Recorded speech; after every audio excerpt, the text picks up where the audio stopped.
It was the spring of 1973 when the world changed for Anna Pierce, and it began not with a whisper but with the groan of diesel engines.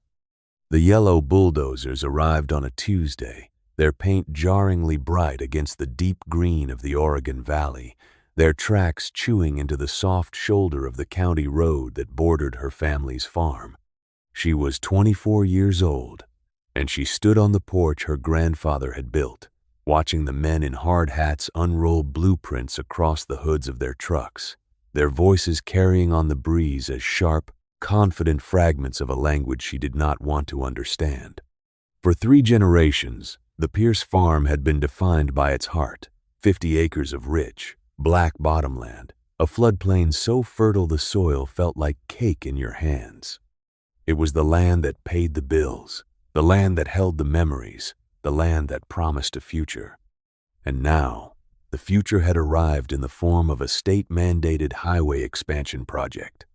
Let me tell you something about that kind of land. It isn't just dirt. It's a living history book. It remembers every flood, every drought, every season of planting and harvest. For a century, Willow Creek, a gentle and predictable waterway, had bordered those fields, nourishing them, depositing silt, and acting as a faithful partner. The creek was the farm's lifeblood, its quiet rhythm the metronome of their lives. Anna's grandfather, Elias, had taught her to read the creek as other children learned to read books. He showed her how the eddies near the old sycamore meant the water was deep and slow, a good place for trout to rest. He showed her how the shine on the water in late summer foretold a dry autumn. The creek was a character in their family story, and the bottomland was the page on which that story was written. The man from the county was named Mr. Henderson. He was not a farmer. You could tell by the shine on his shoes and the way he flinched when a gust of wind blew dust onto his suit. He stood on that same porch where Anna had learned to shuck corn and explain the situation with a voice that was both polite and entirely inflexible. The new highway, he explained, needed a straighter, more stable path. The current route was too close to the hillside. To accommodate the new roadbed, Willow Creek had to be moved, diverted. He used the word as if he were talking about rerouting a telephone call. He unfurled a large, crisp map, and with a clean, manicured finger, he traced a new, blue line. A line that cut directly, brutally, across the heart of Anna's 50 acres. Anna said nothing at first. She just stared at the blue line, violating the familiar contours of her property. It was a scar drawn before the wound was even inflicted. "You can't," she finally said, her voice small but hard. "That's our prime field. That's everything." Mr. Henderson gave her a look of practiced sympathy. "Miss Pierce," he began, his tone dripping with condescension, "this is a matter of public domain. The state has determined this is the most efficient and cost-effective route.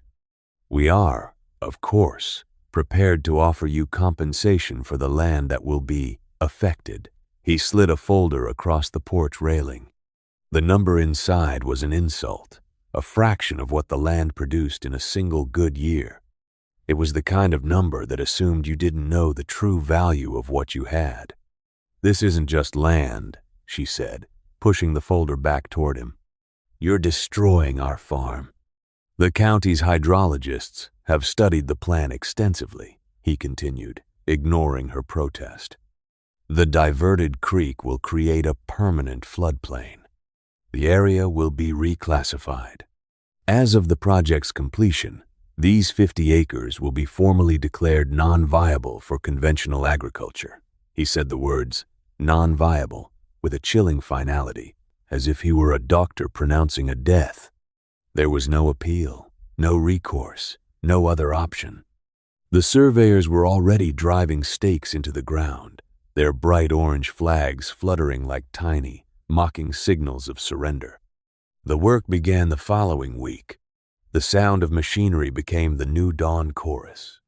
The deep-throated roar of the earth movers, The high-pitched whine of the saws cutting through ancient cottonwoods along the new channel path, the percussive clang of metal on rock. Anna watched from a distance, a hollow ache in her chest. Neighbors drove by slowly, shaking their heads with a mixture of pity and morbid curiosity. They were good people, but they subscribed to a conventional wisdom that had no answer for this kind of assault. Their advice was always the same: take the money and sell the rest. Cut your losses. A young woman like her couldn't run a crippled farm alone. Then, the day came. The day they breached the old creek bed and opened the new channel. Anna stood on the rise overlooking the bottomland as the water, cloudy with churned-up mud, hesitated for a moment before surging into its new, artificial path. It poured across her fields, not as a gentle partner, but as a conqueror. It filled the low spots, swirled around the lone oak tree that had stood for 200 years, and drowned the soil that had fed her family for generations.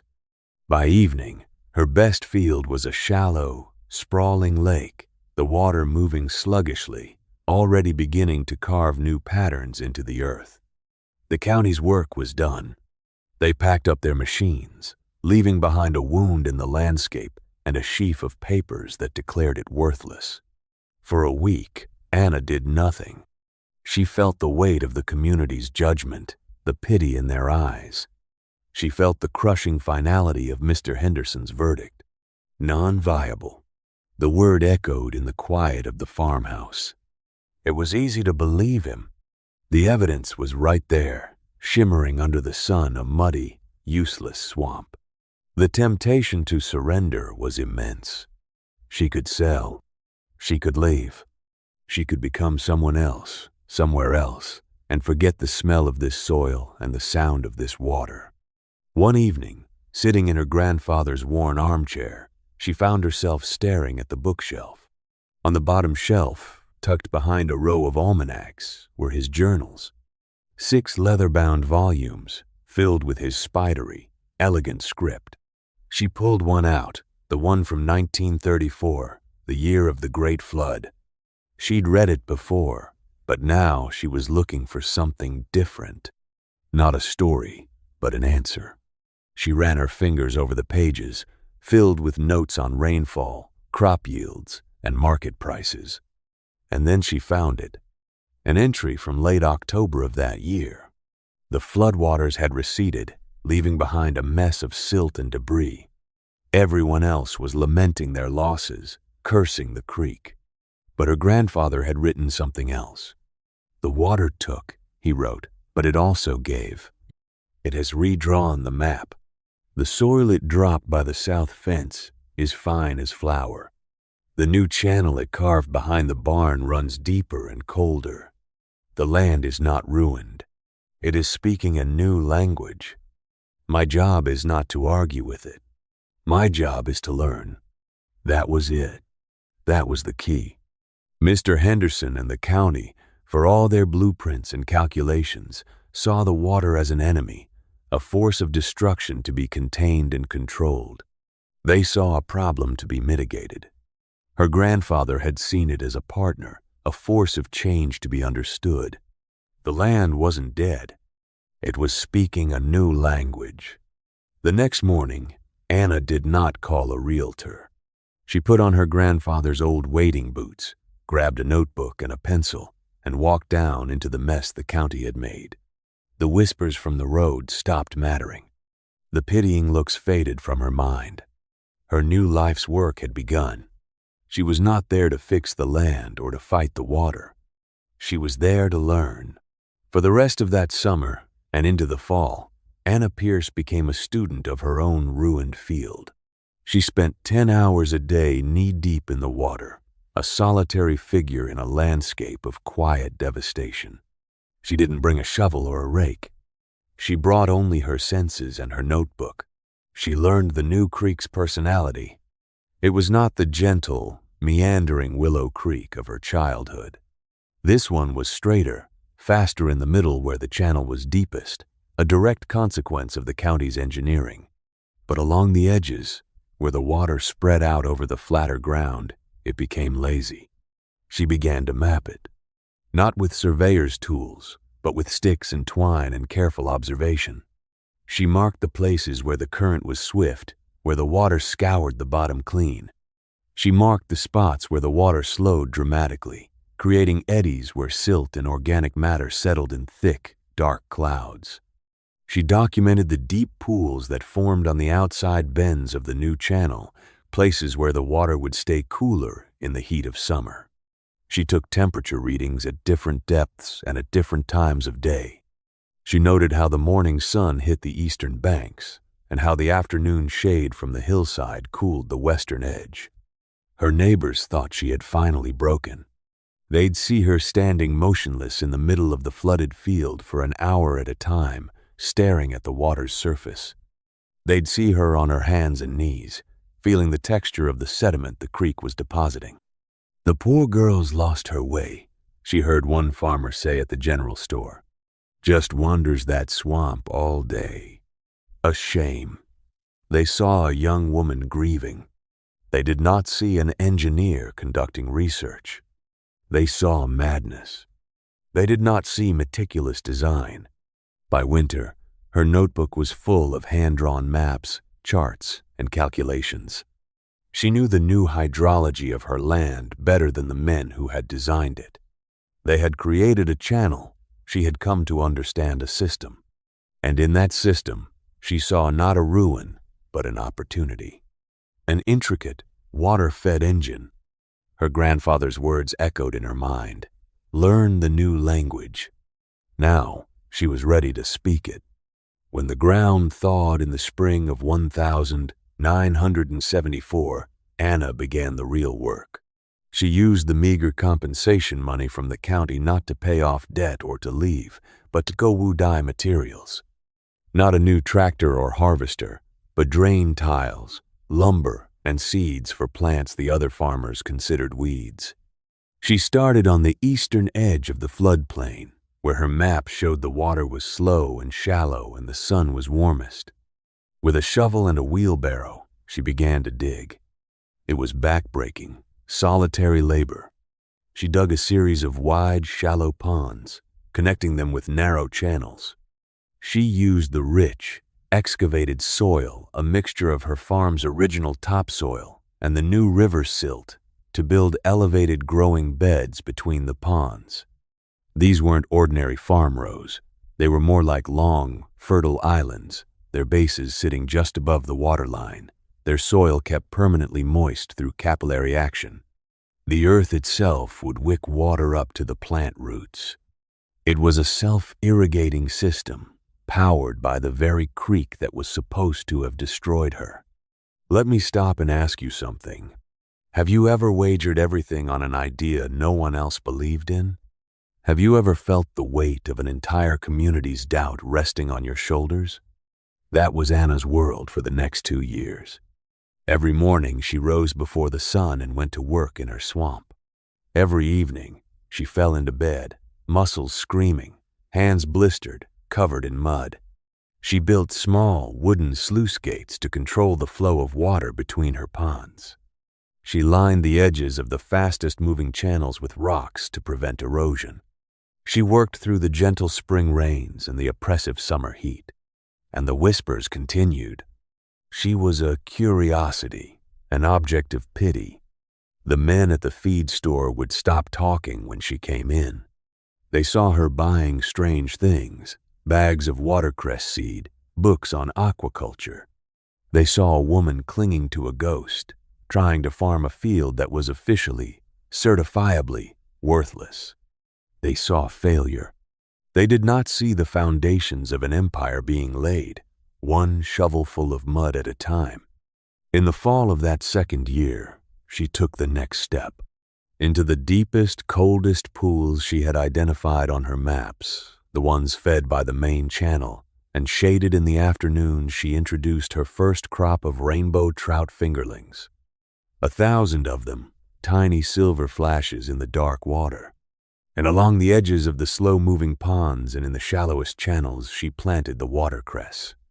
The first signs of success were small, and private. The watercress took hold with an astonishing vigor, forming thick green mats that floated on the water's surface. The elevated beds, their soil black and rich, produced vegetables of a size and quality she had never seen before, even on the old bottomland. The soil was perfectly hydrated, 24 hours a day. And the trout, they didn't just survive, they thrived. Fed by the constant flow of nutrients in the creek and the cool, oxygenated water, they grew at a remarkable rate. Still, no one noticed. From the road, her project just looked like a more organized swamp, a series of puddles and mounds of dirt. The conventional eye was not trained to see what was happening, but Anna knew. She had learned the language of her new land, and it was beginning to answer her. Then, in 1976, the world changed again. The winter was mild, with little snow in the mountains. The spring rains never truly came. By summer, the valley was in the grip of a severe drought. It was the kind of drought that becomes legend. The creeks that weren't spring-fed, the ones that relied on runoff, dwindled to trickles and then vanished altogether. The fields of the surrounding farms, once so green and proud, turned to dust. The corn withered on the stalk. The hayfields were brown and brittle. Farmers watched their livelihoods bake away under a relentless, unforgiving sun. The air was thick with the smell of dust and despair. But on Anna Pierce's farm, something impossible was happening. The diverted Willow Creek, fed by deep mountain springs, still flowed. It was lower than usual, yes, but it was a steady, reliable current. While her neighbors' wells ran dry and their irrigation pumps sucked air, her system of ponds and channels remained full. Her elevated beds were an explosion of impossible green in a landscape of brown and yellow. Her watercress was vibrant. Her vegetables were crisp and plump.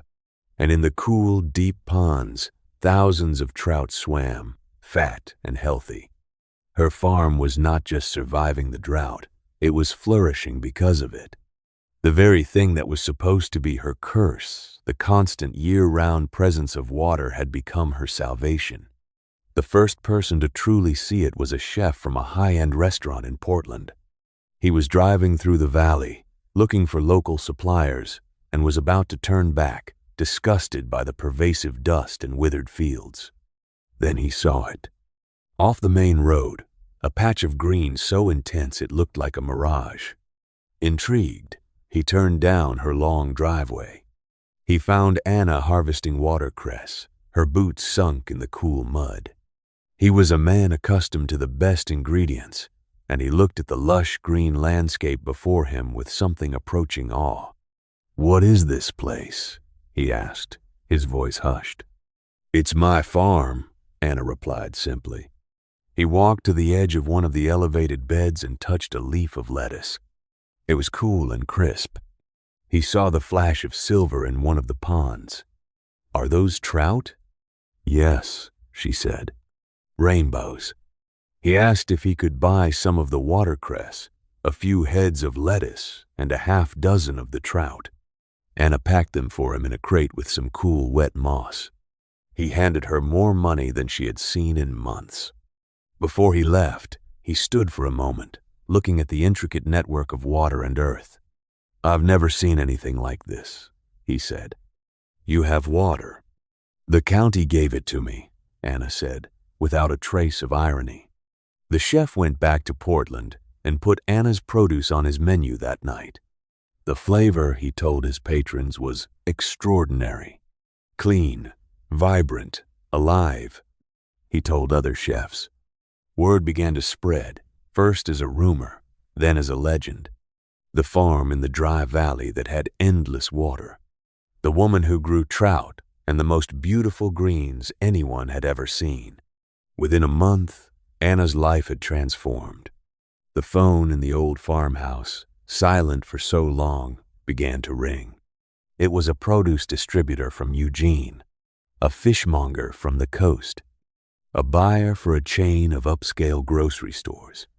They all wanted the same thing: They wanted her trout, her watercress, her lettuce, her vegetables.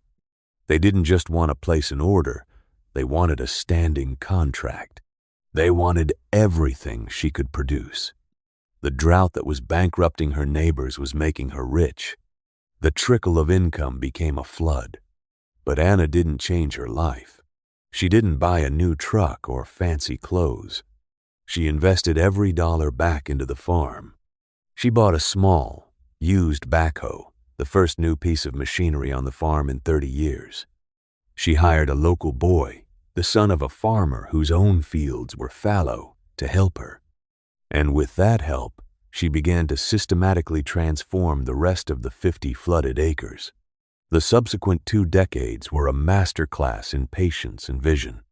The initial, hand-dug system became the template for a vast, interconnected water farm.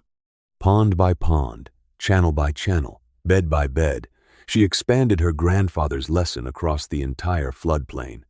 She built a small hatchery to supply her own trout, and then to sell fingerlings to others. She experimented with other aquatic plants and fish. The farm became a living laboratory, a testament to a philosophy of working with nature, not against it. It was no longer Anna's swamp. It was Pierce Waters, the most innovative and productive agricultural operation in the region. And then, one day in the late 1990s, a car from the county pulled into her driveway. A man got out, older now, his hair gray, his suit looking just as out of place as it had all those years ago. It was Mr. Henderson. He wasn't there with a notice of violation or a new set of blueprints. He was there with a delegation from the state's agricultural department. The perpetual droughts had become a pattern, and they were now desperately seeking solutions, studying water conservation and alternative farming methods. Her farm, the one he had personally condemned, was now their prime case study.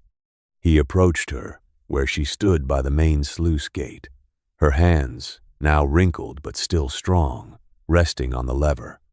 He looked out over the thriving, green landscape, a world born from the mud he had created. He seemed smaller than she remembered. "Miss Pierce," he began, his voice lacking the easy confidence of their first meeting. He cleared his throat. "It's Anna, now. Anna Pierce." "Mr. Henderson," she said, her voice even. He gestured vaguely at the network of ponds. "We, the department, we'd like to understand what you've done here. The yields you're reporting, they're unbelievable. There." Anna looked not at him, but at the water flowing past, its surface reflecting the blue sky. "I listened," she said. He looked confused. "Listened to what?" "To the water. To the land. You gave me a creek. I learned what it wanted to be." He stood there for a long moment, the silence broken only by the sound of the flowing water and the call of a bird nesting in the reeds. The full weight of his misjudgment, of the county's colossal, bureaucratic arrogance, seemed to settle on him. He finally met her eyes. "We declared this land non-viable," he said, the word sounding like a confession. "We were wrong." "How did you know?"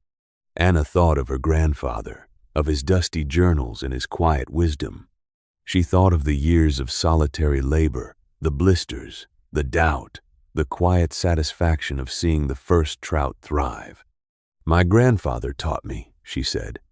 "He used to say the land tells you what it needs, if you're just quiet enough to hear it. You and your men were making too much noise to listen." Mr. Henderson had nothing to say to that. He simply nodded, a slow, humbled gesture of defeat and respect. He extended his hand. Anna looked at it for a moment, then took it. The handshake was firm. It was the apology he could never speak, and the vindication she no longer needed. "Let me tell you how the story ends." It doesn't, really. Anna Pierce is an old woman now, and her hair is the color of snow, but her eyes are still as clear as the water in her deepest pond. The farm, Pierce Waters, is a landmark. It supplies the finest restaurants in the Pacific Northwest. It's a model of sustainable agriculture, studied by universities from around the world. The highway the county built is still there, cars rushing past, their occupants oblivious to the quiet miracle happening just a few hundred yards away. On warm summer afternoons, you can sometimes see Anna walking the banks of her ponds with her granddaughter. She carries no notebook now. The maps are all in her head. She points out the way the water swirls, the places where the trout like to hide, the particular shade of green on the watercress that tells you it's ready for harvest. And one day, she took the girl into the old farmhouse, to the bookshelf in the living room. She pulled out a set of old, leather-bound journals and placed them in the young girl's hands. The tangible legacy. The wisdom passed on. The men from the county saw a problem. They saw a line on a map that needed to be moved. They wrote off 50 acres of land as a necessary sacrifice, a casualty of progress. They called it non-viable. But they were wrong. They hadn't destroyed a farm. They had delivered its most vital ingredient. They thought they were giving Anna Pierce a curse, a floodplain of worthless mud. What they really gave her was the gift of a river, and from that gift, she built an empire. The county forced a creek across her farm. She kept the farm, and the land, in its new voice, remembered her name.